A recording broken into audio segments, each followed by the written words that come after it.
Matthew 7:24 says this. Therefore, everyone who hears these words of mine and puts them into practice is like a wise man who built his house on the rock. Then the rain came down, the streams rose, and the winds blew and beat against that house. Yet it did not fall, because it had a firm foundation on the rock. But everyone who hears these words of mine and does not put them into practice is like a foolish man who built his house on sand. The rain came down, the streams rose, and the winds blew and beat against that house, and it fell with a great crash. This is the word of the Lord. You guys can be seated.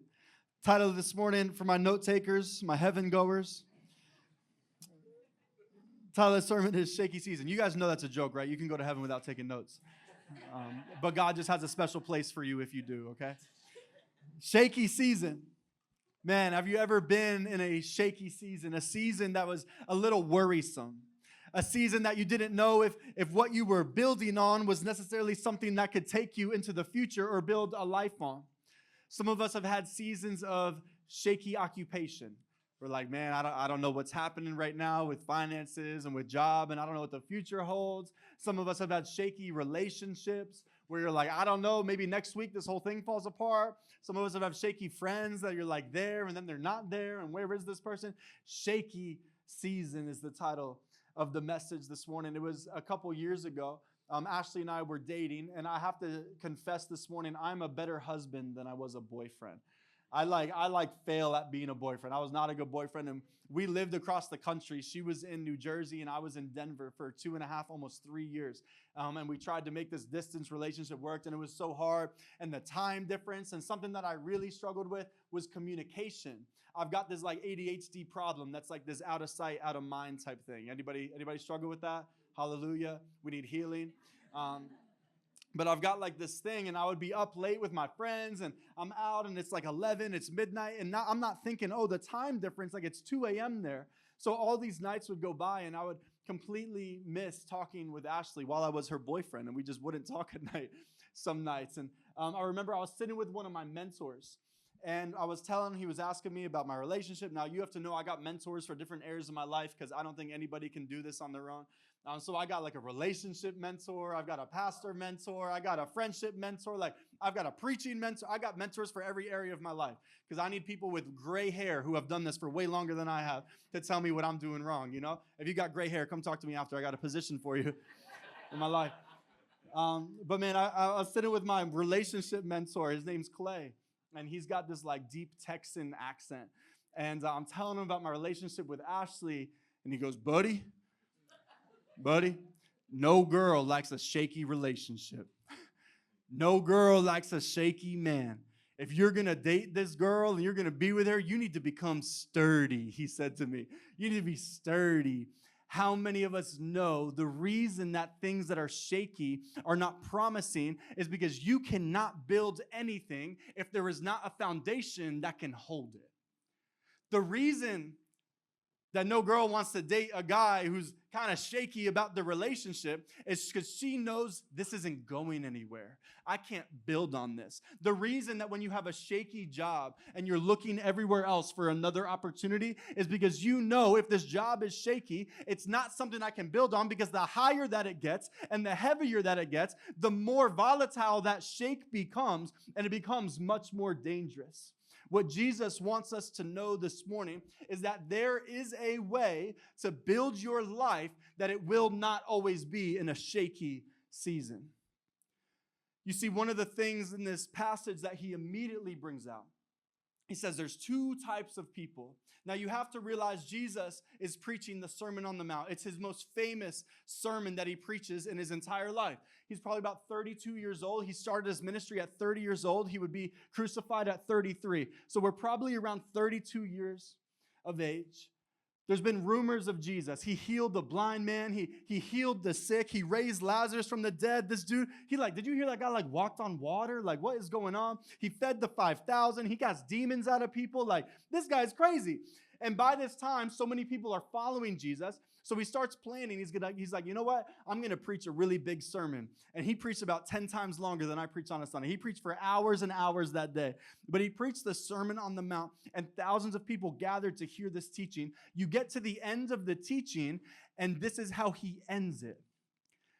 He says, now that I've told you all that I tell you, there's two types of people that walk away from this. There's people that will hear the words that I say and do them, and there's people that will hear the words that I say and not do them. And the ones that do them, when storms of life come, will be sturdy, but the ones that hear what I say and don't do them, when storms of life come, they will not be sturdy. You see, Jesus does not want them to think, and I know many of us have learned to think in our faith and our Christianity and our walk, that the second I give my life to Jesus, all of the storms leave. You have to notice in Matthew 24 through 27, whether or not they built their house on the rock or they built it on the sand, it says the rain came down, the streams rose, the winds blew, and they beat against that house. The storm comes no matter who you are. The storm comes no matter where you are. In fact, the strength of the storm is not determined by if you built on the rock or on the sand, but the strength of your structure is determined by where you built your life. What is this promise? This promise that he wants you and I to know is at the end of all of his teachings, he can look at you and I and he can say, if you follow what I taught you and what I told you, you will be like one who builds on a strong foundation. And when storms of life come, you will not fall over. That's the promise of God to you.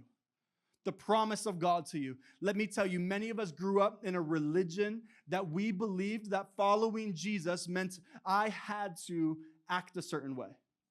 Even in my study of this, I read multiple commentaries, multiple study Bibles when I study for my sermons.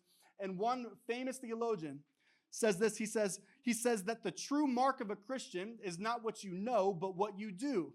And he might be partially true. He's saying if you obey what he teaches, that's the true mark. He's saying that in this passage, Jesus is teaching, if you obey me, you're a true follower of mine. But I don't actually believe that's what Jesus is saying. What he's actually saying is that a true mark of a Christian is one that stands firm when a storm comes. You see, the benefit of building your life on the rock is not so Jesus can say, look, it works. The benefit of building your life on a rock is not that Jesus can look and say, look, they're obedient. The benefit of building your life on a rock is that when the inevitable storms of life come, you and I can stand firm on a rock that does not move and is unshakable and does not shift in the midst of a storm that comes, which means that Jesus asks you to obey his commandments, not for his sake, but so that you can stand. Jesus says, man, yeah, your relationship's a little bit shaky. What did you build it on? Your job's a little bit shaky. What did you build it on? Did you do it the way that I ordained? Did you do it the way that I taught? For 3 chapters, he teaches you how to live your life. He's like, this is the way of the kingdom. This is the way that the kingdom operates. This is the way that you follow Jesus. This is the way that you live your life. Now, if you do as I say, I can promise to you that when a storm comes that's inevitable in your life, you will stand. That's his promise to you. His promise to you is not how you become a good behaved person. This is not about behavior modification. Many of us look at the scriptures and they're like, that's how I can change my behavior to look like Jesus. The end goal is not that you behave. The end goal is that you walk closer with Jesus. You stand firm in trial, and the world looks at you and says, wait a minute, how come they're able to go through all that and still endure? That's your testimony to the rock that you're built on. That's your testimony of who you and I are. So listen to this. Where you build will not change the storm, but it will change your strength in the midst of it. Where you build will not change the storm that is coming to you and hitting you and coming against you, but it will change the way that you are able to stand and the way that you are able to be strong in the midst of it. Storms are inevitable. Loss in your family. If anything, every single one of us are promised that one day our lives will end, which means that one day people around you's lives will end and you will be hit with a storm of loss. Storms are inevitable. Friendships lost. How many can attest? Dreams lost. How many can attest? You see, Jesus promises, he says, in this world you will have trouble, but take heart, I've overcome the world. So he's promising you will have struggle, but the promise of God is that your struggle is not for nothing. Your struggle is not wasted, because actually the struggle is what reveals your foundation. You see, when storms come against your life, it has this way of revealing what I stand on, right? You go through something really difficult, and all of a sudden, man, I've lost things along the way. Like I've lost friendships along the way. Like I've lost hope along the way. I've lost dreams along the way. I've lost all of this along the way. And when the storm finally passes, you and I look at our foundation and you're like, okay, what do I still have that I'm standing on? What was I able to rely on? What was there for me when I was going through this stormy season? And this is what you have to know. Storms actually become a grace and a gift of God on your life, because in stormy seasons, you get to see that you've been building your life on things that cannot hold you. And now in the next season, you get to build back better. You get to build in a way that can stand for the next season. You see, this is the walk with Jesus. I believe in your life, you and me, we have 2 seasons. I've been talking about this for about 4 months. It's been maybe the main thing that the Lord has been revealing to me. And almost in every situation, if you've been on staff or been a friend of mine, I've probably preached this message to you in the last 3 months. Because I believe that there are 2 seasons in life. There's only 2. Somebody say 2 seasons. And none of them are stormy. We're not talking about stormy seasons. There's 2 other seasons in your life. There is a building season in your life where you have time, where you have availability, where you have margin, where you have space to build your life. Man, so I'm building my life, and I'm going to build my life around my schedule or around my sports, or I'm building my life around my relationships or my job. Like, you have moments in your life that you are able and available to build. But here's the catch. What you do in your building season will determine what happens in the next season. And the second season, somebody say second season, is a braving season. Your life is full of moments that you're building your life, and then the next season is you're braving the storm to see if what you built in the last season can hold you. These are the 2 seasons in your life, and many of us go through difficult seasons. I was talking to a friend just a few months ago, and he called me, and he's like, man, like my marriage isn't doing well. My finances aren't doing well. I don't know what I want to do for work. This is about 10 months ago. And he's like, I feel the furthest from God that I've ever felt in my life. And he's like, man, I've been walking with God. He's 27. He's like, I've been walking with God since I was like 13. So this man has been walking with God for 13 years. He says, right now, I just feel the furthest from God that I've ever felt. And he starts to explain to me the storms of his life that he has been going through. And I'm asking him questions about the storm, and he's braving this storm, and he's standing. I'm like, man, and the only question that I got to at the end of him telling me all of this is, are you still standing? Are you still standing? Like, I know you went through something really difficult. I know your life is falling apart. I know it seems like your family's falling apart, like your job's falling apart. Are you still standing? He's like, yeah, like I haven't lost my faith yet. And I said, great, because as soon as this storm passes, you're going to be in a new season, and it's a building season of building back things that you can actually rely on and actually stand on. You see, storms come to take from us, but storms also give us an opportunity that we can rebuild so that when the next storm comes, I can find myself sturdy. This is what Jesus wants you to know. There's 2 types of people. There's people that build on rock, and there's people that build on sand. And when the storm comes, they get washed away. But the one built on the rock will stand firm. Here's the blessing, is that even though the storm comes, you can still rebuild after the storm.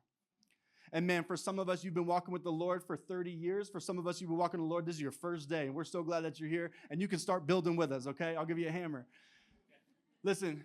Here's the promise, here's the blessing, is that even those of us who have been building our life with Jesus for 30, 40, 50 years, storms of life come, and maybe the foundation wasn't shaking, but hey, I still got to go fix the gutter outside. The whole life process of you and I walking with Jesus is a process of being refined. Of the process of finding out what in my life needs to be turned over to Jesus. Man, I've done like 9 out of 10 things. Like, I've been doing this long enough. I got my schedule down. I got my rhythms down. And man, there's just this one thing that every time I go through a storm, I rely back to, I run back to. Like, and that's the thing. It's like after the storm, there's always still something that Jesus wants to refine in you and develop in you. Tim Keller says that our relationship with Jesus, life with Jesus, is like a beautiful dance. He says. It's like a beautiful dance where you're learning to follow the leader. Now, I don't know if we have any dancing people in here. I know this is a Jersey Shore. Y'all got like one move, you know. We got one move here at the Jersey Shore. And I grew up here too, so that's my move too, all right? I ain't hating. But I did marry into a dancing family, okay? Now, at my first wedding, my wife's Dominican, and I was waiting for the music to start. I'm like, you know, when Sweet Caroline coming on, you know? I'm like, where's the Frank Sinatra? You know, what's going on? Where's the music? And like everybody's eating, everybody's real kind and real quiet and reserved. I'm like, what kind of wedding is this? I thought we partied. At like 9 o'clock starts what they call hora loca, okay? That means crazy hour in Spanish, all right? So everyone's calm and reserved and nice. People start coming out on stilts with like laser guns and like smoke machines. And for 1 hour straight, you just gotta dance. Like you are not allowed to sit, you gotta dance. All the energy is conserved for this one moment in the middle of the wedding for 1 hour, hora loca. And I'm sitting there waiting for the Sinatra, and they got Bad Bunny, and they got Daddy Yankee, they got all this, and I'm like, what is going on? I don't know the lyrics, so I don't feel sinful dancing to this, you know. But what would happen was they put on these songs, and two of their things, merengue and bachata, are like these two dances that they know. Some of y'all know, but I didn't know. You know, I don't do that. I do this, right? But Ashley's family is so kind that one by one, people in their family would come over and try to dance with me, okay? And like her grandma's dancing with me, she's doing, you know, all, you know, I don't know, doing all this. And I'm like, and I realized that one by one, like they would come up and dance with me for like 4 seconds, like look at me like this and just like start walking away. But Ashley's aunt, Miguelina, comes up to me. And she decides that she's going to take it upon herself to teach me how to dance. So she wants to teach me merengue. And I'm learning this, and I'm not doing well. But then I realized something. I realized that the closer that I came to the person who was leading the dance, I didn't actually need to know the dance. I just needed to learn how to follow. This is your relationship with Jesus. The goal is not that you are able to dance on your own and live your life on your own. The goal is that you are able to get close enough to the one who can lead you and teach you. And the way that we get close to him is by spending time with him. The way we get close to him is by praying. The way we get close to him is by worshiping. The way we get close to him is by talking to him, reading his word, studying his word, worshiping him, spending time with him. I need to get so close to him that it's not about him giving me a plan on how to succeed. It's about him giving me a hand on how to lead me in this life. And listen, Jesus isn't a good dancer, but I do know that he was a great carpenter. He knows a thing or two about building. So when he's talking about building your house on the sand or building your house on the rock, he ought to be one that you're able to lean on and look at and say, Jesus, how do I build this? Because the way I've been building it, every time a storm comes, my whole life falls apart. Everything falls apart. Every time another struggle comes, everything falls apart. Every time another trial comes, everything falls apart. Every time another death in the family, a bout with anxiety or depression, everything just falls apart. We get so used to falling apart that we don't even know what it's like to stand on a firm foundation. I remember a few months ago, me and Ashley were having a really tough week. Actually, Chris shared earlier about losing 2 babies, her and Jonathan, earlier this year. And they had asked Ashley and I to come up, and I led the funeral service for these babies.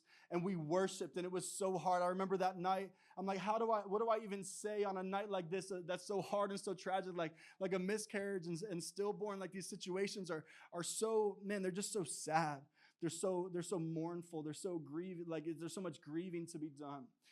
And I remember worshiping on that night, and our hearts just felt so heavy, but you know, there was this hope intertwined of Jesus holding these children that we ourselves will never be able to hold and laugh with them. We walk out of this funeral service, and my phone is ringing off the hook. And I answer my phone, and there's a student from Denver. I was a youth pastor in Denver for 4 years, and a student in Denver calls and tells me that one of my old students had committed suicide that day in Denver. He's in 8th grade. And I'm sitting there and I'm looking at Ashley, and we were supposed to go out to eat, and you know how I am with food, but I couldn't even go in. Man, I was just struggling. It was heavy. And then on Monday came, and I'm grieving, and Tuesday comes, and I walked downstairs, and Ashley's crying because one of her high school best friends was shot and murdered in the streets of New York City in Manhattan earlier that day. So it goes Sunday, Monday, Tuesday, and it feels like the whole world is coming against us. And I come here on Wednesday night because we had prayer nights at the time, and there were probably about me and a bunch of people, mostly women. These are my Marys and Marthas who just love the Lord. And I walk into the room and I'm supposed to be leading this prayer night. And I just remember starting off and I'm like, guys, I think this is the worst week of my life. Like 2 close friends of mine, man, they lost their twins this week. I had a student in Denver commit suicide this week, and I can't help but think like if I was there and I didn't come here, that he would still be alive. Man, Ashley's high school closest friend, someone who was by her and took care of her and protected her for years, murdered and killed, innocent. Like, this is the hardest week. And I said, but the scariest thing right now that I'm feeling is I know sometimes when life is hard, sometimes I numb my emotions. Sometimes I get so busy to outrun them. Sometimes like I'm just not sure what's going on because I don't feel like I'm grieving enough. Because I feel like my heart should be more broken. I feel like more things should be falling apart. Like I don't know what's going on, but maybe I'm just like out working. I'm just working really hard, or I'm staying really busy. Like I don't know what it is, but I can't feel the weight of what's broken in my life. And I started saying, I think something's wrong with me because I'm not grieving this properly. And I remember one of them walking up to me at the end of the night and said, hey, I just want you to know, I don't think you're failing to grieve. I just think a storm is here and you've actually found what it's like to stand on something that's sturdy. Man, don't you know the scriptures say when you're weak, he is strong? Don't you know the scriptures say his power is made perfect in your weakness? Don't you know the scriptures say, I turn my eyes to the hills, for where does my help come from? It comes from the maker of the heavens and the earth. It says that he's my strength. He's my defender. He's my power. He's my ever-present help in times of need. He's the one that I rely on. She said, could it be that you are so used to your life falling apart when storms come that you don't even know what it's like to stand on sturdy land and know that you can still stand in the midst of trial? This is what Jesus wants for you. This is what he wants you to live in. This is the life he wants you to have, a life that is so founded on your identity in him that when things in your life fall away, your identity doesn't go with it. Jesus wants you to live a life that your relationships are sturdy on him so that when people fall in and out of your life, it does not affect your faith. It does not affect the way that you live because, man, I'm so confident in what I already stand on. The 2 seasons that you have, and maybe the season that you're in today, some of us need to recognize the foundation in which we have built, and we need to say, hey, that's not going to last me when the storm comes. Man, I know there's people right now in this room that have things that their life is built on that I can promise you, and Jesus can promise you, that a storm is going to come and it's going to wipe it away. And many of us, even knowing that truth, are so addicted and identify so much with our own self-sabotage that we won't even take the lesson of Jesus and move over to a rocky place that can hold us. No one's building your life for you. No one's building it for you. No one's going to show up and say, hey, I know that you just wasted the last 5 years in something that was built on sand. But let me just take all of this over here for you. Like, I've already been building you a house just so that you can move over here. No one is building that for you. You are responsible. Jesus says there's 2 people who heed my warnings and people who don't. People who hear my teachings and follow them and people who don't. And let me tell you, I think there's also an undertone of something else that's happened in this passage where we know that Jesus Christ is coming back to judge the living and the dead, and those who are founded on him will stand in eternity, and those who will not will be swept away with their house. And there's one person that's responsible for that. And you look in the mirror at them every single day. This is hard. But the 2 seasons of your life, you build and you brave. Here's the promise. When you build on the teachings of Jesus, you go from braving in the storm to believing in the storm. Man, I can build my house and hope that it works, or I can have confidence in the teachings of Jesus where he says, you can build your house on me and you can be sure that you will stand. And we go from a braving season to a believing season that, you know what, when storms come at me, I remember looking at Jonathan as they shared this story earlier about losing the babies. I remember looking at Jonathan the night before the funeral, and I'm looking at him and I said, listen, Jonathan, you're going to know the Lord so much deeper through this experience because the things in your life that you're currently standing on and living on are going to get refined and swept away, and you're going to know God in the midst of suffering like no one else does because of what you're going through. God wants to build your life with you. God wants to be the strength in the midst of your trial, in the midst of your suffering. But you and I need to pack up our things and build on him. So when life comes, and it will, Suffering is promised. When it comes, we will be found to stand sturdy. Storms are a blessing in our lives because they reveal that I need to rebuild. They reveal the areas of my life that aren't founded on him. They reveal to me that there's an area of my life I need to give back to Jesus. And why should I follow Jesus? Why can I count on him? It's because Jesus is the same yesterday, today, and forever. I know the emotions of your boss and the emotions of your friend, they seem unstable. They're not sturdy. The things that we build on are not sturdy. Jesus is sturdy. He's proven faithful through every storm.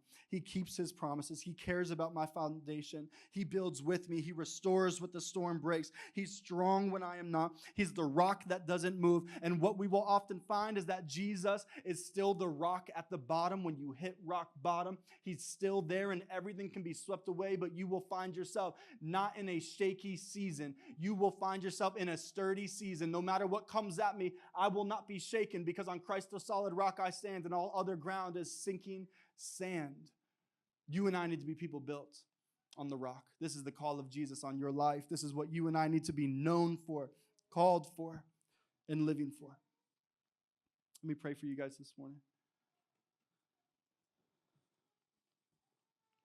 Jesus, I thank you for this room, God. I thank you for the people in it.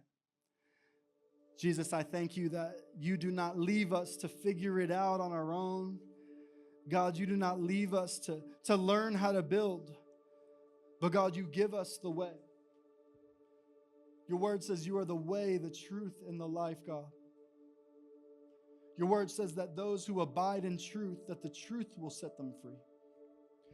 God, so this morning we recognize there are areas of our lives, God, that are not submitted to you. God, and when it's unsubmitted to you, when it's not built on you, God, we cannot be confident that it will be with us in the next season. God, right now in this season, we are building for the next storm that comes. And God, we want to stand. God, we want to stand. God, I want to stand firm. God, I know that storms of life are coming, but God, I want to be able to walk through those storms with confidence, because the Bible says that I will see the goodness of God in the land of the living. The goodness of God in the land of the living. God, I want to see goodness pour out over your people.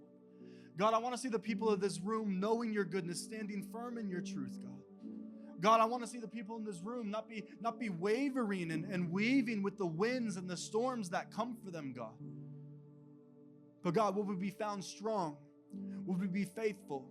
Would we know, God, the sacrifice that you made so that we could be, Lord? Without your Son, without the sacrifice of Jesus Christ on the cross, there would be no way for us to stand on a rock.